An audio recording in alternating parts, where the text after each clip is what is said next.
At ang kantang ito ay para sa mga taong kahit may mahal ka naman kasi talaga, loving is not owning. At hindi mo kailangang sabihin na pagmamayari mo isang tao. Tama. At siyempre, tungkol ito sa taong umaasa pa rin na maging sa kanya yung taong minamahal niya.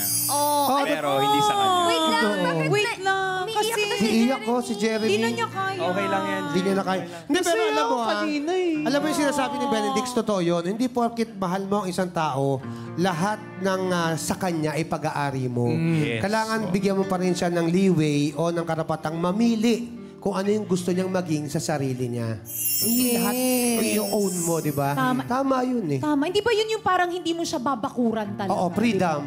Oo, di ba? Kalayaan niyang mamili kung sino ang dapat talagang para sa kanya. Di ba? Tama. Ay, yes. Dapat Pero yun ang- siya. ang tanong- Si Angie kaya? Ay, Oo. Si Angie kaya. Si Angie.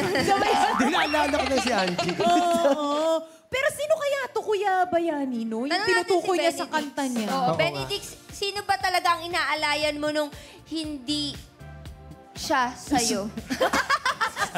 Baka mamali yung... Akala ko na pinauukan ka eh.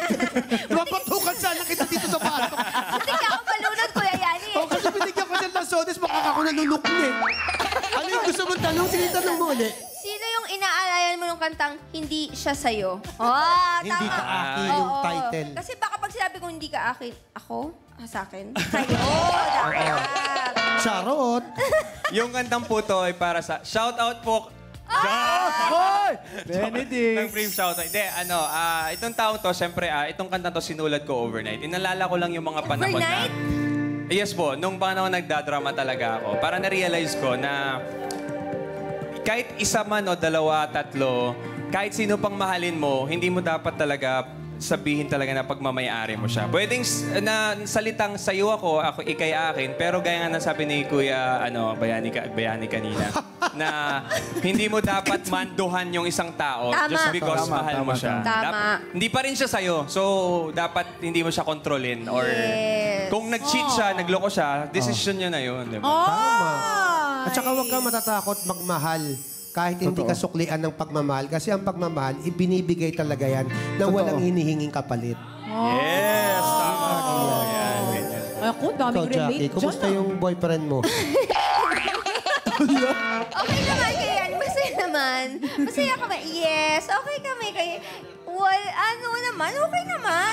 Sunday, nagsimba, gano'n. Oo, magsimba po tayo ha. Yes, magsimba po tayo. Magsimba. Pero may tanong lang ako, Benedict, yun bang sinasabi mong not own, yung love, hindi mo ino-own, ano ba talagang mas pinaniniwalaan mo? Pag tunay mong mahal, pakakawalan mo, o pag tunay mong mahal, hindi mo bibitawan? Pag tunay mong mahal, mamahalin mo hanggat kaya mong mahalin. Yun lang yun. Kasi hanggat meron pang natitirang pagmamahal, hindi mo siya papakawalan. Pero kapag hinihingi niya na sa'yo yung kalayaan na gusto niya, it's about time na i-let go mo na siya. Kasi magiging masaya rin naman siya, no matter what. Sa'yo man o sa piling ng iba. Pero masaya siya. nasagot mo na yan, no? Hindi naman yun ang dapat mong tatanong. Kailan mo Iba yung tanong mo dapat, Bakit yun ang tinanong mo? Okay na nga tayo, May hugot Jackie. ka. Ang nakalagay doon, tatanong mo, kailan mo papanood yung video mo? Pero iba tinanong mo. Bakit? Anong hugot mo doon? Hindi, kasi chismosa lang talaga ako.